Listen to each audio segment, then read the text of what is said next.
Mateo capítulo 7, versículos 21 al 23.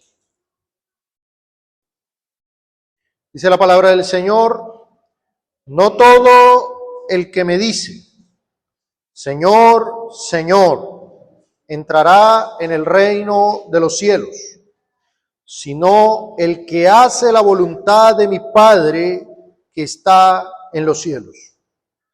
Muchos me dirán en aquel día: Señor, Señor, ¿no profetizamos en tu nombre? Y en tu nombre echamos fuera demonios, y en tu nombre hicimos muchos milagros. Y entonces les declararé: nunca os conocí, apartados de mí, hacedores de maldad. Vamos a continuar con nuestra serie expositiva del Evangelio de Mateo. El Señor Jesucristo ha estado describiendo la vida en el reino de Dios a lo largo de lo que conocemos como el Sermón del Monte. El Señor habló acerca de la verdadera justicia que excede a la de los escribas y fariseos. Habló de la oración sincera que busca al Padre en lo secreto, del ayuno que no es para exhibición humana, de la confianza radical en Dios que libra del afán por las cosas materiales. Es básicamente un retrato completo. El Sermón del Monte es un retrato completo de cómo se ve la vida bajo el reinado de Dios, o cómo es la vida de un discípulo en el reino de Dios bajo el gobierno de Cristo.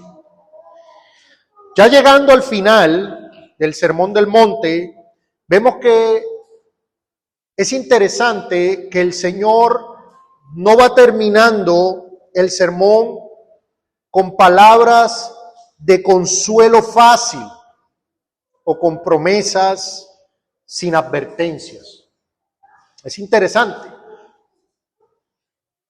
El Sermón del Monte es conocido como, o es más bien el sermón más famoso o popular del Señor, pero ¿cómo lo va terminando?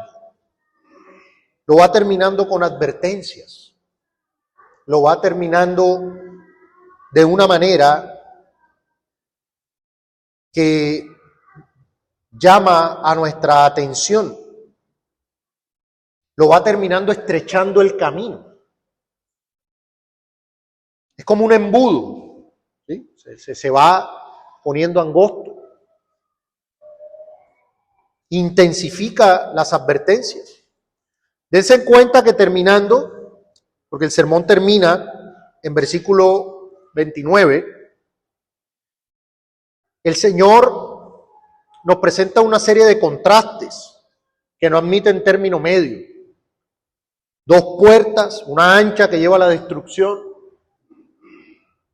una estrecha que lleva a la vida, dos caminos, uno espacioso donde van muchos, uno angosto que pocos recorren, dos tipos de profetas, los falsos que vienen vestidos de oveja, pero por dentro son lobos rapaces, los verdaderos que se conocen por sus frutos.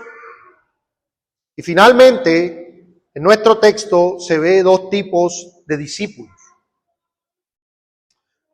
Los que meramente profesan Señor, Señor, y los que verdaderamente hacen la voluntad del Padre. Hermanos, esta progresión del Señor en el Sermón del Monte no es accidental. El Señor está cerrando el círculo. Nos está llevando desde la entrada del reino, la puerta estrecha, hasta la consumación del reino en el día del juicio final. Y aquí nos damos cuenta de la advertencia del Señor a una verdad que es alarmante. Una verdad que es alarmante. ¿Cuál es esa verdad? Que es posible recorrer todo el camino de la apariencia religiosa y aún así estar completamente perdido. Es posible recorrer un camino de apariencia religiosa y aún así no tener la vida de Cristo. Hermanos, el texto que nos ocupa en esta mañana no se trata sobre los ateos que niegan abiertamente a Dios. No se trata sobre los paganos que nunca han oído el Evangelio. No se trata sobre los enemigos declarados de la cruz que persiguen la iglesia. No, hermanos. Este pasaje trata sobre algo más cercano y por lo tanto más peligroso. Trata sobre personas que están dentro del entorno visible de la iglesia, lo que llamamos la iglesia visible. Este texto trata sobre personas que ocupan un asiento en la iglesia cada domingo. Este texto habla de personas que usan el lenguaje de la fe, que oran en público, que cantan los himnos, que participan en el ministerio, en el servicio. Y todo en el nombre de Jesús. Y sin embargo, están perdidos. Están perdidos. Es una advertencia solemne. Es posible estar cerca de la puerta del cielo y terminar en el infierno. Es posible tener una Biblia. Es posible tener el nombre en la membresía de la iglesia. Y aún así, escuchar en aquel día, nunca os conocí, apartaos de mí.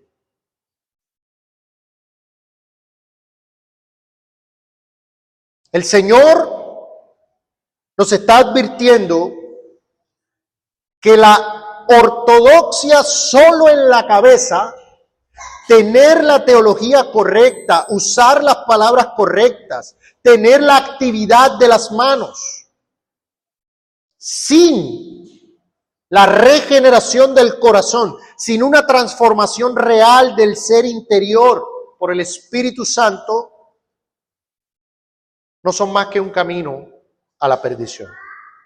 Un camino que se ve espiritual, un camino que suena cristiano, que tiene apariencia de piedad, pero que carece del poder transformador de Dios. Así que vamos a ver en esta enseñanza el peligro de la religión sin fruto. El peligro de la religión sin fruto. Y como primer punto vamos a ver la insuficiencia de una profesión verbal. La insuficiencia de una profesión verbal. No todo el que me dice, Señor, Señor, entrará en el reino de los cielos.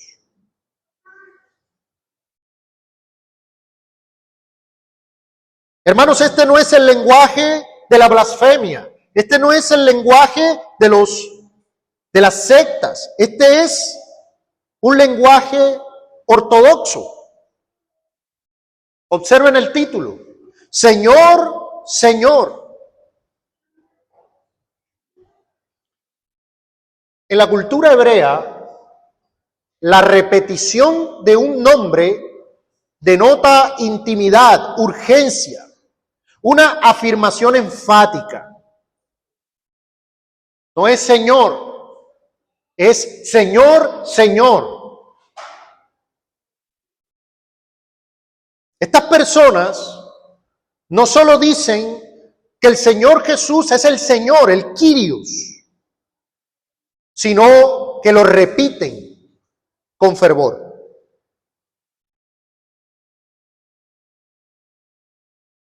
Así que podemos deducir de estas personas tres cosas. En primer lugar, tienen la teología correcta. Reconocen la deidad y autoridad de Cristo. Señor. Tienen un lenguaje piadoso. usan las palabras correctas en sus oraciones, en sus cantos. Son entusiastas. No lo dicen con frialdad. No dicen Señor, dicen Señor, Señor.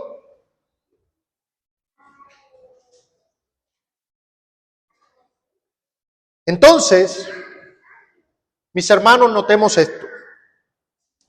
A pesar de, ojo con lo que estoy diciendo, a pesar de tener la teología correcta, tener el lenguaje piadoso y ser entusiasta, el Señor dice, no todo el que me dice. No todo el que me dice. La profesión verbal solamente es insuficiente. Es insuficiente. Hermanos, hay una distinción radical entre la profesión y la posesión. Hay una distinción ahí. Hermanos, la salvación no es una fórmula mágica. No es simplemente repetir una oración de fe o confesar un credo. No, es que me sé la confesión de fe. No, hermanos.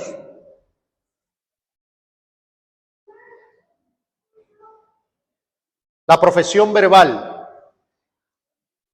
es insuficiente. Piensa en esto. El diablo es ortodoxo en conocimiento. El diablo es ortodoxo.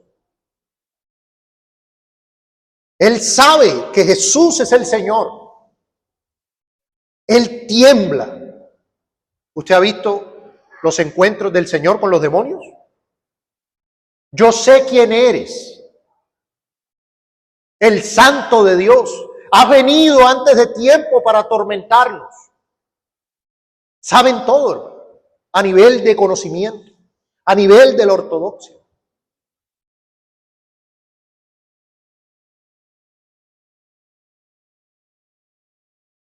Yo sé quién es Jesús. Yo sé quién es Pablo. Dijeron en cierta ocasión unos demonios.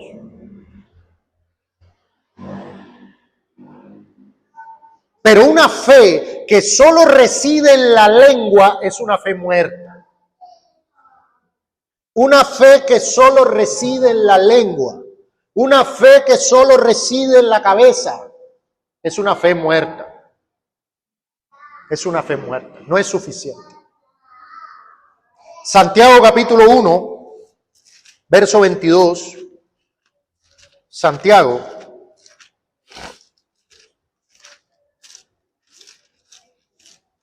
capítulo 1.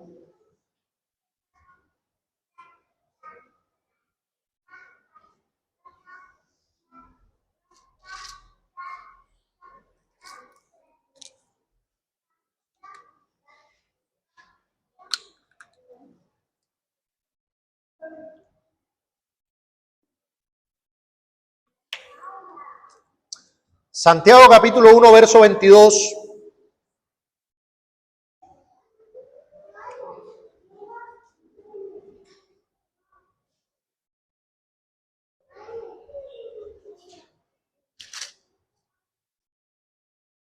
Dice, pero sed hacedores de la palabra y no tan solamente oidores, engañándoos a vosotros mismos.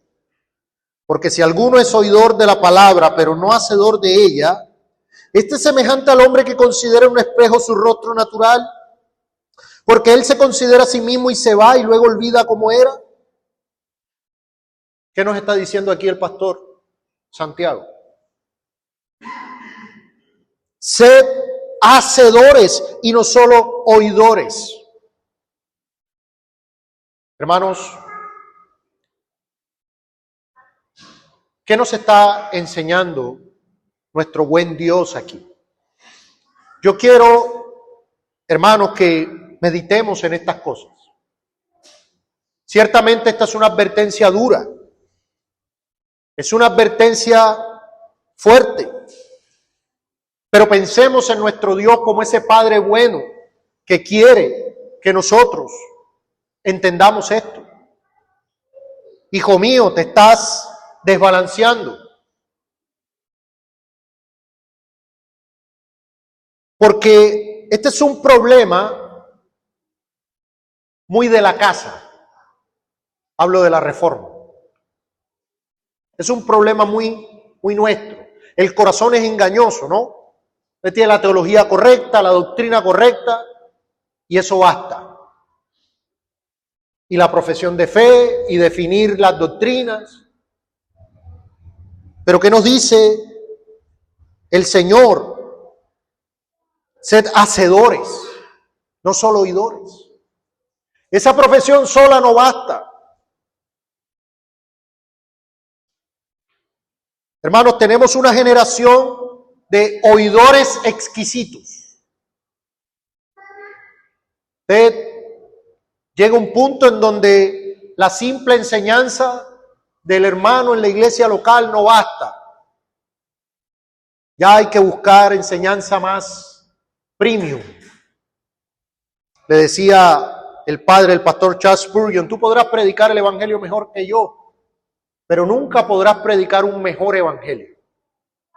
Bueno, la palabra es la palabra, hermanos. Y si usted no escucha la palabra predicada aquí en este púlpito para transformar su vida, su práctica, no va a transformarla con nada. Porque es la misma palabra. No estoy queriendo decir con esto que no se nutra, no se edifique. Eso está bien, hermano. Pero el punto es que no podemos ser solo oidores.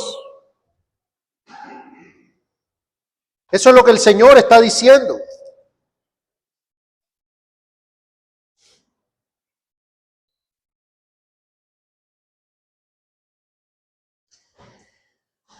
Y entonces, si la profesión verbal es insuficiente, ¿cuál es el contraste?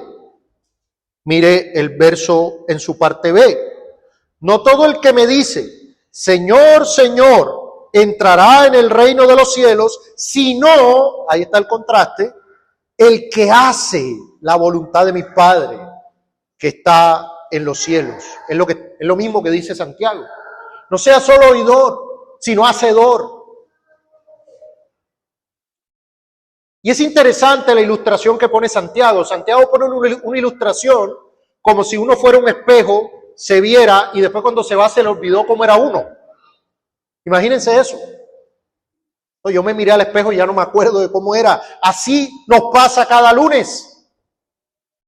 ¿Qué escuchó usted el domingo? ¿Qué voy a poner en práctica esta semana? ¿Qué voy a hacer para agradar al Señor? Vamos a repasar lo que vimos ayer. Vamos a ponerlo por obra.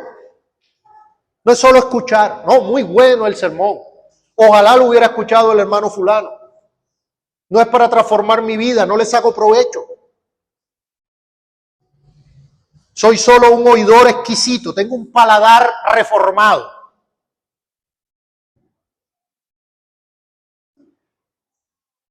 Hermanos, el Señor no está diciendo aquí que somos salvos por obras.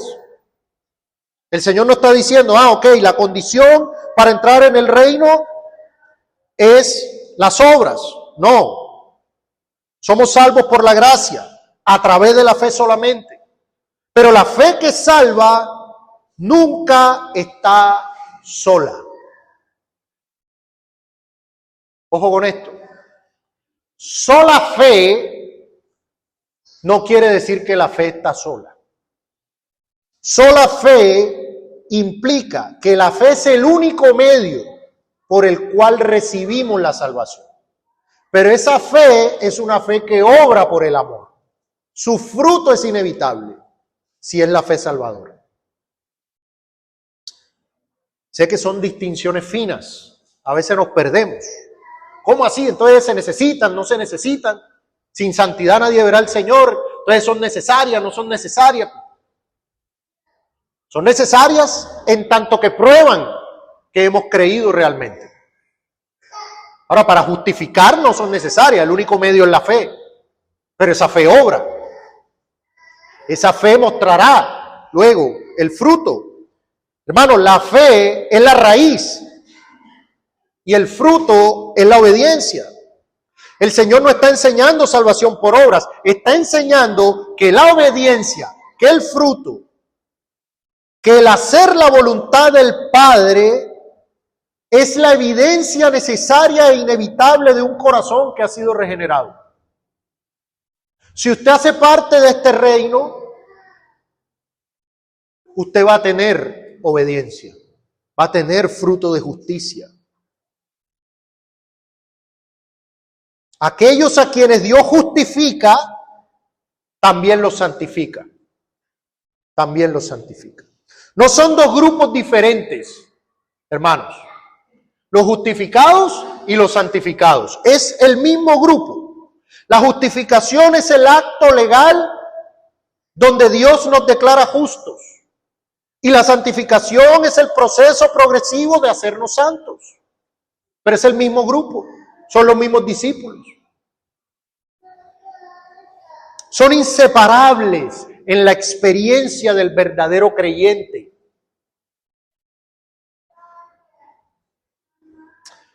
Permítame ponerlo de esta manera para que se nos grabe de forma didáctica.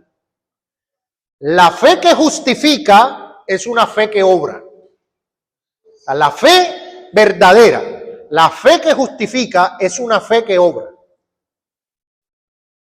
No es que las obras añadan algo a nuestra justificación. La justificación es completa, es perfecta en el momento que creemos. Y se basa únicamente en la justicia imputada de Cristo. Pero esa misma fe que nos une a Cristo, que recibe su justicia, es una fe viva, no una fe muerta.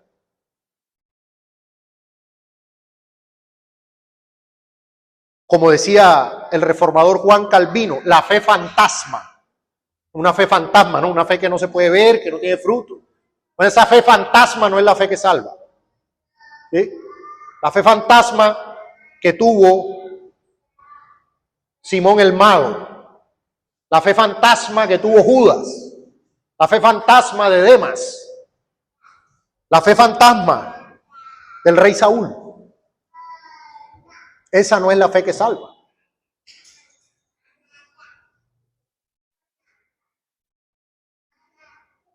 Son dos caras de la misma moneda, hermanos. La fe que justifica es una fe que obra. Entonces, hemos desafortunadamente caído en el vicio, hemos cometido el pecado de pensar que la profesión y la ortodoxia es suficiente. ¿Dónde está el fruto? ¿Dónde está la evidencia de que esa fe es una fe salvadora? Es la misma experiencia del mismo cristiano que tiene ambas cosas.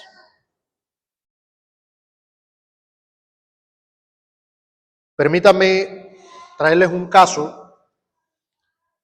Voy a tratar de ser muy cuidadoso porque es un caso muy doloroso. Hubo un pastor calvinista que alcanzó cierta popularidad, sobre todo en las redes, y que muchos fuimos edificados por su enseñanza. Muchos fuimos edificados por la doctrina. Pero mientras eso pasaba, mientras había una enseñanza ortodoxa, mientras había una pasión y un fervor por la doctrina bíblica reformada, había una vida matrimonial destruida, desastrosa, con pecados escandalosos que, como dice la Escritura, ni pueden ser mencionados entre nosotros. Terribles, hermano. Y lo más curioso, o lo más triste más bien, no curioso, lo más triste, es que hoy esta persona que está ya completamente descalificada sigue intentando posicionarse como un maestro reformado y ortodoxo. y sigue enseñando y demás. Y paralelamente, su esposa ya separada sigue diciendo, no le crean nada. No le crean absolutamente nada. Toda esa doctrina ortodoxa, todo eso que usted está viendo ahí es mentira. Sigue en la misma práctica de sus pecados. Pero la cuestión es que este hombre está tan engañado, hermanos, tan engañado que él cree que tiene algún interés en Cristo cuando está totalmente condenado al infierno. Es tremendo, es impresionante. O sea, su ortodoxia y el manejo que tiene de la doctrina le hacen creer que está bien. Así no tenga ningún fruto, así no obedezca la voluntad del Padre, así tenga un hogar destruido, así esté en los peores vicios imaginables, él cree que es de Cristo porque su ortodoxia es correcta. ¿Qué dijo el Señor sobre los falsos maestros? En nuestra enseñanza anterior, verso 20. Así que por sus frutos los conoceréis. Había un pastor que decía, si un hombre trata mal a su esposa, no quiero escucharlo hablar nada de Cristo.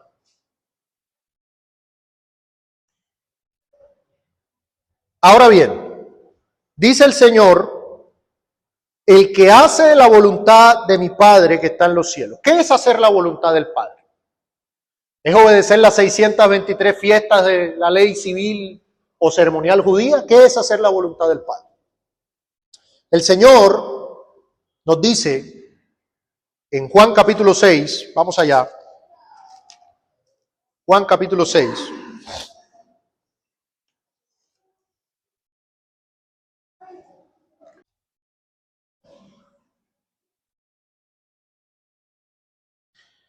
Y esta es la voluntad del que me ha enviado.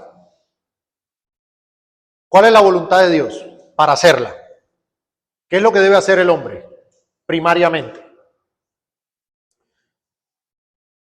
Que todo aquel que ve al Hijo y cree en Él tenga vida eterna y yo le resucitaré en el día postrero. Hermanos, la voluntad primaria del Padre es que vengamos a Cristo en fe. O como lo dijo el Señor, que entremos por la puerta estrecha. Pero esta fe inicial se despliega en una vida de obediencia continua, el camino angosto.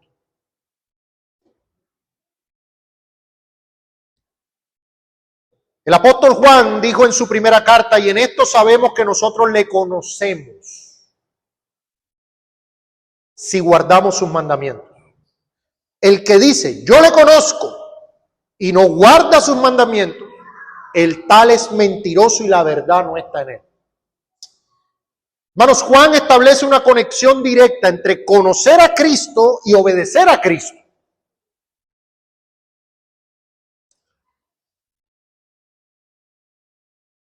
No es que la obediencia sea la causa de la salvación, pero sí es evidencia necesaria.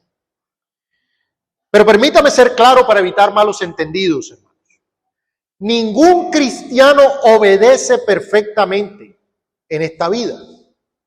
Ningún cristiano obedece perfectamente. El pastor Santiago dice, ¿verdad? Todos ofendemos de muchas maneras. La diferencia entre el verdadero creyente y el falso profesante no es la perfección, es la dirección, es el hábito.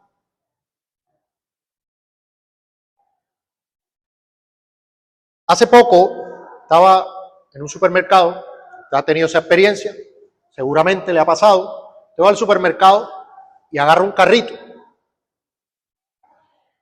Y usted entra y va a hacer su compra. Pero resulta que el carrito tiene una falla en la rueda. Seguro le ha pasado. Y entonces él comienza a tirar para un lado. Usted quiere empujarlo, pero él comienza a tirar para un lado. Normalmente lo que hacemos es que cambiamos de carrito, pero entiéndase la ilustración. A pesar de que él va tirando para un lado y de que a veces incluso se sale, si usted lo sigue direccionando, él sigue directo. O sea, él sigue hacia el objetivo que usted tiene, hacia adelante. Pero se sale. El creyente verdadero es como ese carro. Te va y el remanente pecado empieza a echarlo por un lado y a veces se sale. Pero entonces, ¿qué? Finalmente se endereza y sigue. Pero el profesante, no hay carrito, se fue para allá. No avanza nada. No sigue ni un ápice hacia adelante. Usted lo agarra y se fue. Y usted ve un carrito andando, que se sale, que regresa, pero sigue, y el otro carro no, el otro carro ya se fue por otro camino. El otro carro se fue por el camino ancho, ¿entiendas? ¿Sí? Entonces, hermanos, el verdadero creyente, aunque cae, aunque se desvía, se levanta arrepentido. Él se arrepiente, él vuelve al Señor. Él lucha con ese defecto allí que lo quiere hacer ir a otro camino. Pero él nunca hace las paces con ese camino. Él nunca se queda tranquilo y dice, bueno, ya, me dejo llevar y me voy por aquí. No, no. Él está luchando. Él aborrece eso. No quisiera tenerlo en su vida, pero peca, cae. Pero su trayectoria general es hacia la santidad, no hacia la complacencia con el pecado. Hermano, muchas veces nos sentimos desanimados porque no somos tan excelentes como sabemos que deberíamos ser. Pero el punto es que usted sigue aquí, por la gracia. Sigue aquí, sigue luchando, sigue intentando. Cada día usted dice, mañana tengo que hacerlo mejor. Mira lo que pasó hoy, no puedo seguir. Señor, ayúdame. Y usted va y se arrepiente y clama. Y está allí. Mientras que hay otro que ya no está aquí. El falso profesante puede tener momentos de fervor religioso, actos externos de piedad, pero su corazón permanece fundamentalmente sin cambiar. Sin cambiar. No hay amor real por la santidad. Hermano, si usted ha visto este tipo de personas, o ha tenido, o las iglesias han tenido incluso miembros así, que tenían su nombre en la lista de membresía, pero no tenían amor real por la santidad, odiaban la comunión, no querían estar allí. No había preocupación por el pecado, no había humillación sincera ante Dios. O había obediencia selectiva, estratégica, superficial, es para que me vean. Las manos alzadas y el fervor religioso, pero cuando se trataba de hacer las cosas, no, ahí no. Ahí no. ¿Saben por qué, hermanos? Porque todo eso está diseñado para impresionar a otros, para calmar la conciencia, pero no fluye de un corazón regenerado que ama a Dios. Ese es el punto.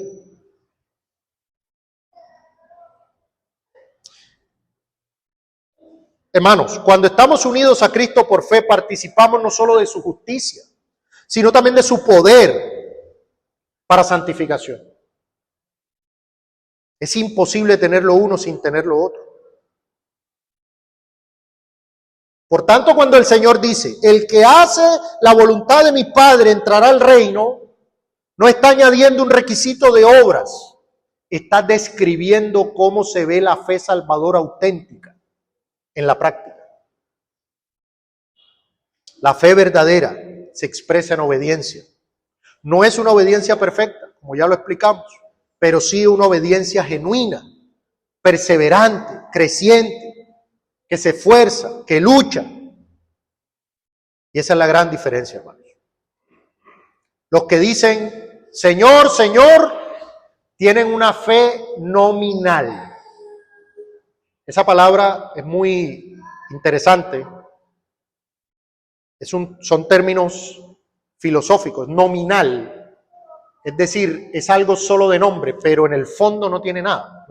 Objetivamente no tiene nada. No es real.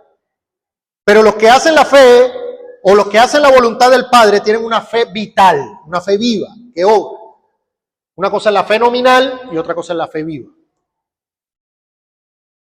Por eso es que uno a veces se confunde en algunos pasajes de la Escritura, ¿no? Dice que creyó Simón. Uno dice, creyó. O sea, que era un creyente verdadero y después perdió la salvación. No era una fe nominal.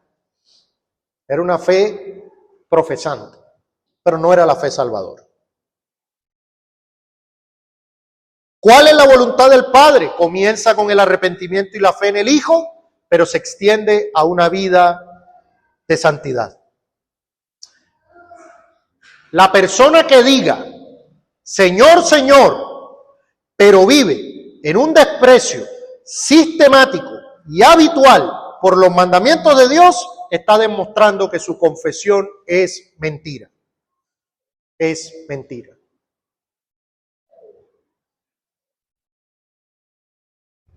Hermanos, vuelvo a repetir, estas palabras del Señor Jesús no fueron para los incrédulos del mundo. Fueron para los que se congregan en su nombre. Que se sientan cada domingo en la iglesia.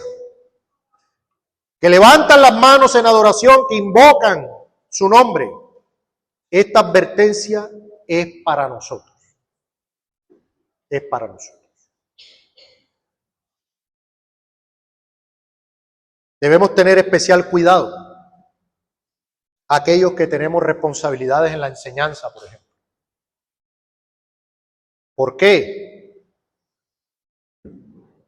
Porque el manejo de las verdades bíblicas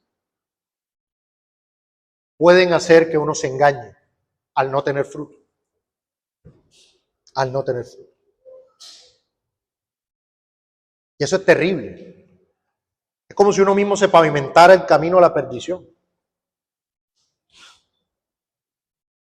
Porque tal vez alguien que no maneje tantas verdades, tanta teología, podrá decir, no, yo necesito. Pero entonces el conocimiento puede envanecer. Puede envanecer. Por eso Pablo le decía a Timoteo, ten cuidado de ti mismo y de la doctrina, pero primero de ti mismo. Pues haciendo esto, te salvarás a ti mismo y a los que te oyeron. O sea, fíjese que primero, siempre le dice, cuidado primero contigo. ¿Cuántos ministros han caído?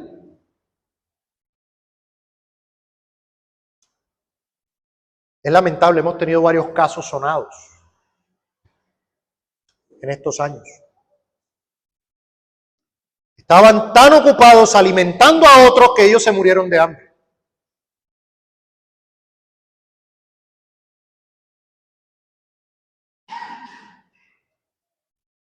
Pero si tú eres un miembro,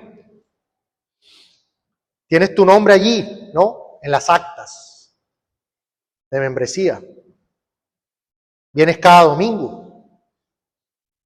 La membresía de la iglesia visible, hermanos, no es la membresía de la iglesia invisible, necesariamente. Ideal que eso coincida, es lo que se busca. Pero no es sine qua non que si soy miembro de la iglesia visible, soy necesariamente miembro de la invisible. Eso es una realidad, hermanos. Puedes estarte escondiendo detrás de tu actividad religiosa. Es posible que sirvas, que asistas a las reuniones o que tengas la terminología gracia, evangelio, demás. Pero ¿qué pasa con el corazón? ¿Amas a Cristo? ¿Tu vida en la semana refleja el domingo? ¿Hay hambre por la santidad o apariencia externa de religiosidad? ¿Odias el pecado? ¿Luchas contra el pecado? ¿O ya hiciste las paces con él? Si tu cristianismo se limita a las horas que pasamos aquí y no hay una búsqueda real de Dios en lo privado, no hay un quebrantamiento genuino por el pecado, es posible que la profesión de fe sea una mentira. Debemos revisar nuestro corazón. Estoy dando aquí un diagnóstico fatal. Es posible que no. Es posible que más bien esté dando un diagnóstico tipo, revisa esto porque si no, es posible. No nos desanimemos, hermano. La actitud no debe ser, Dios mío, no puede ser, yo soy un incrédulo. La actitud que en realidad quisiera es que digamos, debo volverme a Dios con todo mi corazón, debo empezar a vivir como debo vivir. Eso es realmente lo que deberíamos hacer. En segundo lugar, o como segundo punto, el engaño del activismo religioso. Versículo 22 en nuestro texto. El engaño del activismo religioso. Muchos me dirán en aquel día, Señor, Señor, ¿no profetizamos en tu nombre? ¿Y en tu nombre echamos fuera demonios? ¿Y en tu nombre hicimos muchos milagros? Hermanos, el Señor nos traslada a aquel día. ¿De qué está hablando? Está hablando del día del juicio. Está hablando escatológicamente. Esto va a ocurrir. Esto es profético. Qué terrible, hermanos, estar ahí en ese grupo. Señor, Señor, yo iba cada domingo a la iglesia, yo prediqué tu palabra, yo servía. Imagínense. Y nótese la palabra, muchos. No es una minoría insignificante. Muchos. Es como cuando dice de las puertas, ¿no? Y del camino. Muchos. Es aterrador, ¿cierto? Es una multitud de personas que estaban absolutamente convencidas de su seguridad eterna. Absolutamente convencidas. De que iban por el camino derecho.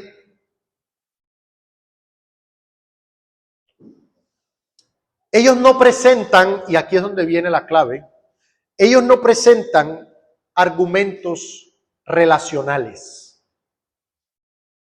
Ellos no presentan argumentos de la relación que tuvieron con Cristo respecto a conocerle a Él, a vivir para Él, a renunciar a todo por Él y a ser gobernados por Él, obedeciendo sus mandamientos. Ellos no presentan eso. Ellos presentan un currículum espiritual, una hoja de vida. ¿No usted ha visto la hoja de vida? Cuando en la hoja de vida usted pone todas las cosas que hizo antes.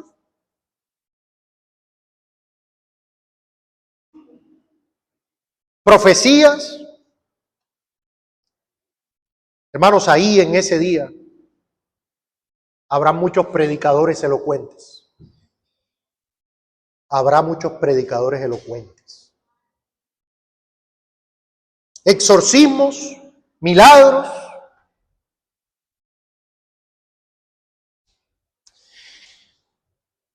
Si usted ha leído su Biblia en el Antiguo Testamento, recordará el caso de Balaam, por ejemplo. No era israelita, era un adivino pagano, pero cuando Balac, rey de Moab, lo contrató para maldecir a Israel, Dios usó a Balaam. Y Balaam pronunció profecías hermosas sobre el pueblo de Dios. Es más, Balaam profetizó sobre el Mesías. Imagínense eso. Balaam profetizó sobre Cristo. Miren lo que dijo Balaam. Lo veré, mas no ahora. Lo miraré, mas no de cerca. Saldrá estrella de Jacob y se levantará cetro de Israel. Imagínense qué profecía más gloriosa. Profetizó de Cristo. Habló con autoridad divina. Pronunció verdades que se cumplieron siglos después. Mire, si usted hubiera visto a ese hombre profetizando, seguramente usted hubiese dicho, qué profeta glorioso de Dios. Y así no nos pasa, ¿no? Pero ¿qué pasó con Balaam? ¿Cuál fue el destino de Balaam? Murió como enemigo de Dios. Murió como enemigo de Dios. El apóstol Pedro lo llama el profeta que amó el premio de la maldad. Judas lo menciona como ejemplo de apostasía. De apostasía.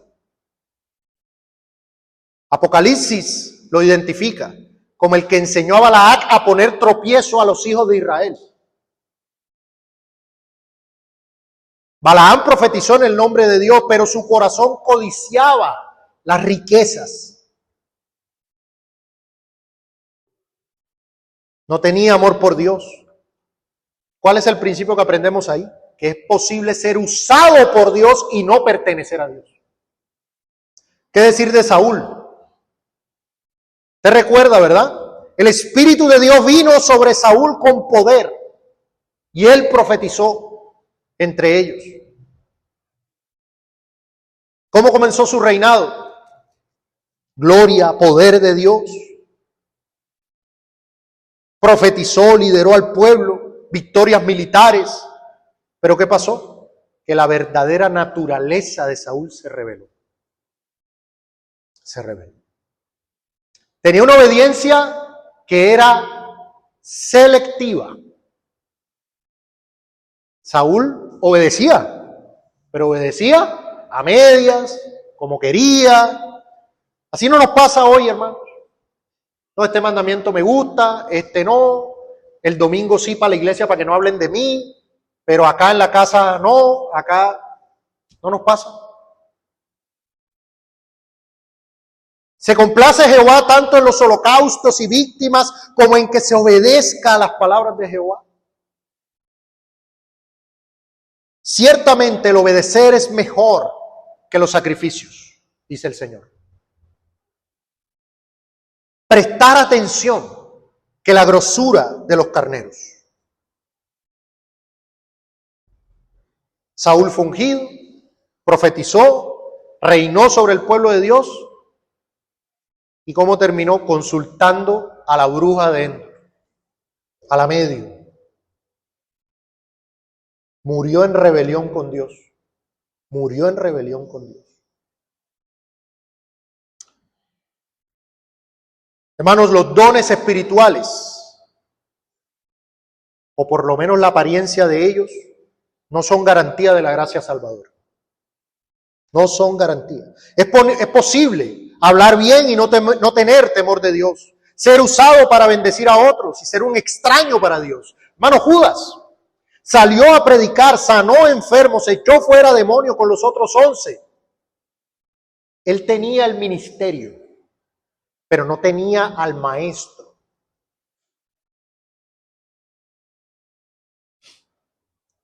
Estos individuos, estos que están en el texto, confían en lo que ellos hicieron para Cristo, en lugar de confiar en Cristo.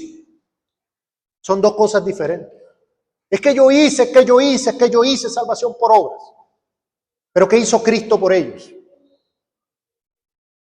No hicimos.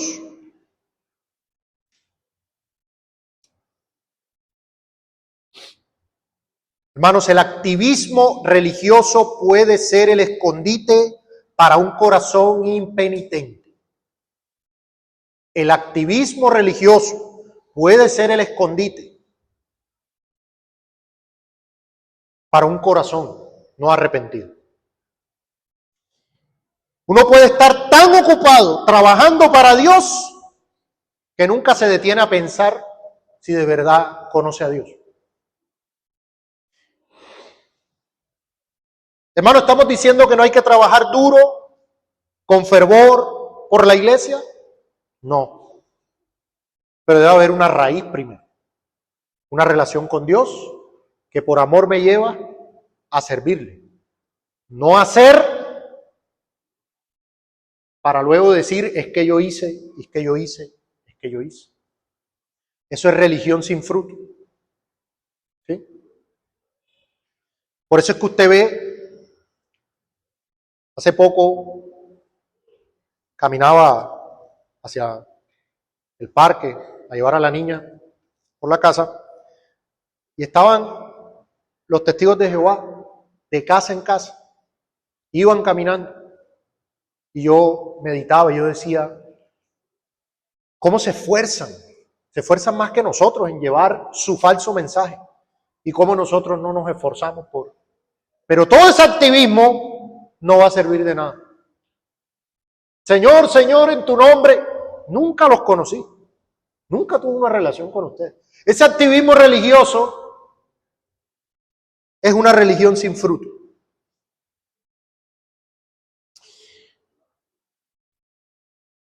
Último punto, la trágica realidad del rechazo final. Versículo 23, la trágica realidad del rechazo final. Y entonces les declararé, nunca os conocí, apartados de mí, hacedores de maldad. Qué tremendo, hermano. ¿Usted se imagina esas palabras de parte del Señor Jesús en ese día? Nunca os conocí. Estas son las palabras más terribles que jamás caerán sobre algún oído humano. Nunca os conocí. Ahora bien, ¿qué significa nunca os conocí? ¿Se ha puesto a pensar en eso? ¿Quiere decir que el Señor no sabía que ellos existían? ¿Qué significa conocer? La palabra aquí, en el griego, es ginosko, que significa no que el Señor ignoraba quiénes eran estas personas a nivel de información. Dios es omnisciente. Pero la palabra ginosko implica una relación de pacto, una relación íntima. Es como la relación matrimonial, una relación amorosa.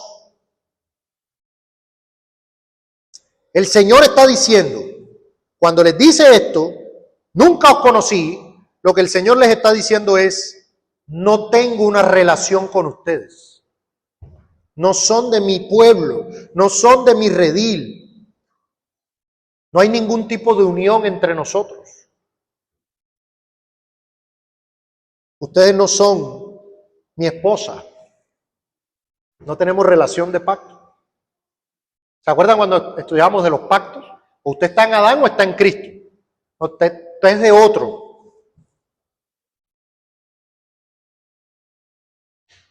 Y nótese la palabra, ¿no? Nunca. No es que tuvieron la gracia y la perdieron. Eso no es lo que dice. No es que los conocí y ustedes se apartaron. No, nunca los conocí. Nunca. Es que a pesar de su activismo, a pesar de su lenguaje, a pesar de su profesión, nunca fueron salvos. Nunca estuvieron inscritos en el libro de la vida del Cordero. Eran extraños disfrazados de ciudadanos. ¿Sí? Un miembro de la iglesia visible que no tiene a Cristo, que no tiene una relación con Él, es como un ilegal en una nación. Muchos no saben que esa persona no tiene nacionalidad. Y la persona está ahí, vive como un ciudadano, y usted va al médico y se lo encuentra, y usted lo ve ahí ejerciendo como ciudadano. Pero nunca ha tenido un registro legal como ciudadano. ¿Cuál es la descripción que hace el Señor de estas personas? Nunca los conocí, apartados de mí, que hacedores de maldad. Esta frase se traduce, o también se puede traducir como trabajadores de la iniquidad.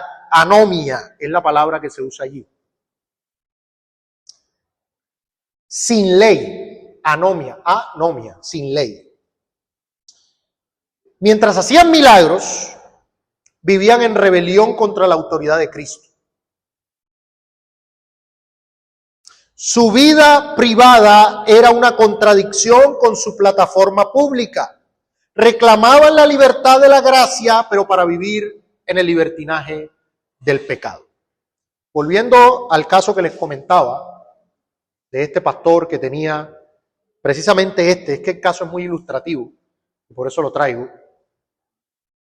Cuando su esposa saca todo a la luz y lo pone en conocimiento de la iglesia local, este hombre le dijo: arruinaste mi ministerio. O sea, tremendo, hermano. O sea, no es, el pecado, no, arruinaste mi ministerio.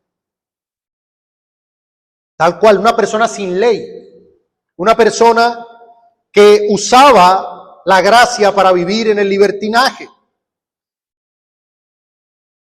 Y aquí nosotros debemos entender algo.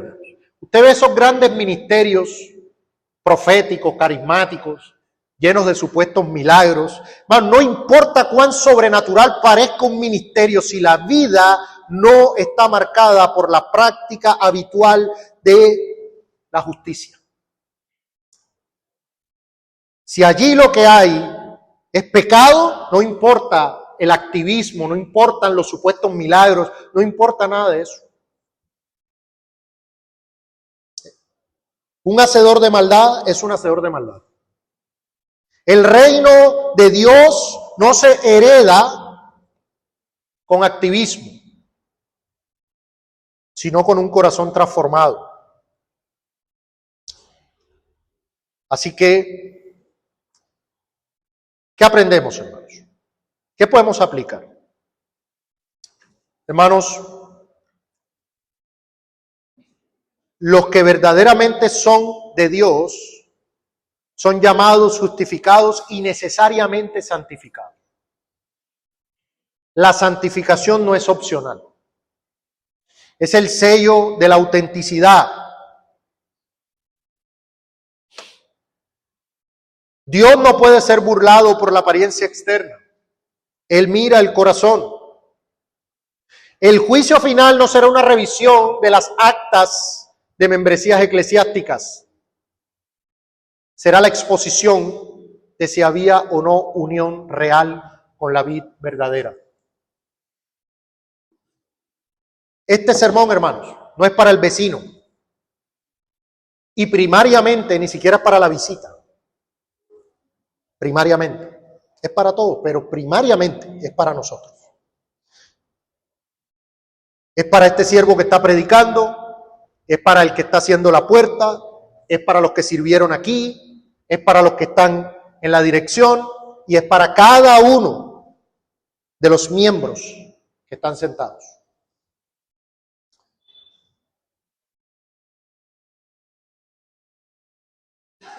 Número 1, autoexamen. 2 Corintios 13:5, examinaos a vosotros mismos. Examinaos. ¿Tienes un cristianismo de solo palabras? ¿De solo expresiones? ¿De solo lenguaje? ¿De solo Señor, Señor? ¿Hay un odio real por el pecado en tu vida privada? Mire, si tú eres un creyente, en la vida privada ni te va ni te viene. Nadie te ve.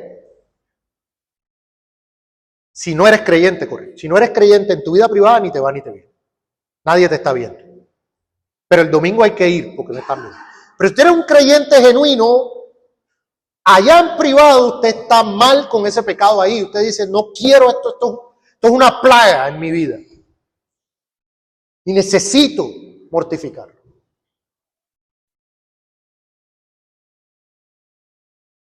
Cuidado solo con la apariencia de piedad de los domingos. Autoexamen. Autoexamen.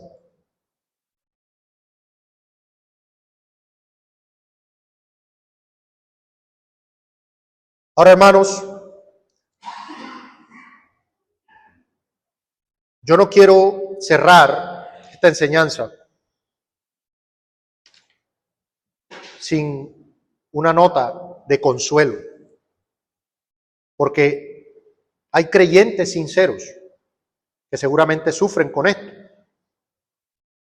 No quiero que un creyente aquí quede abrumado pensando, yo fallo mucho, entonces soy un hacedor de maldad.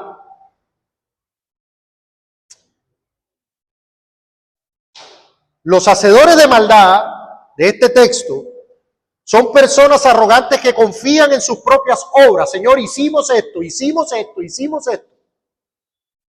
El creyente sincero es aquel que reconoce su miseria, se arrepiente de sus caídas, corre a Cristo diariamente. Si te duele tu pecado, buscas hacer la voluntad del Padre, aunque sea con debilidad, hay gracia en Cristo.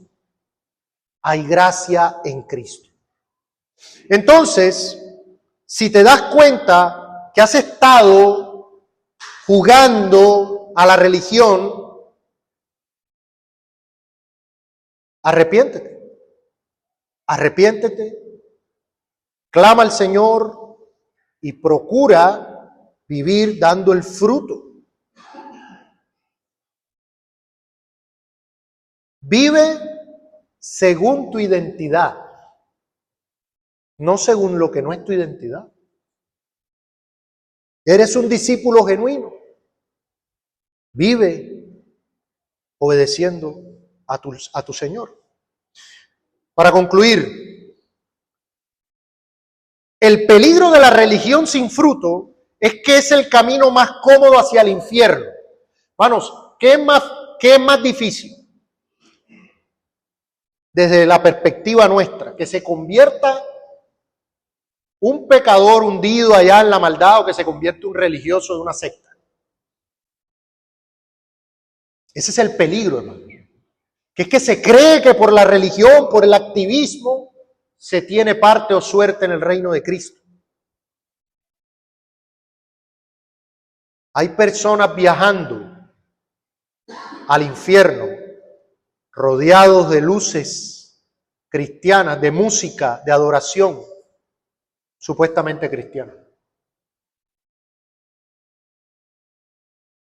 Pero nosotros, hermanos, no somos de los que aquel día nos tomará por sorpresa. Si nuestra confianza está en Cristo y permanecemos en Él y vivimos esforzándonos en su gracia, sabemos la herencia que hemos recibido. No se desanime, hermanos, por esto. Si Él es el Señor, vive bajo su señorío. No te desanimes. Pero si Él es tu Salvador, descansa en su obra perfecta. No te conformes con menos que con una relación vital con el Hijo de Dios.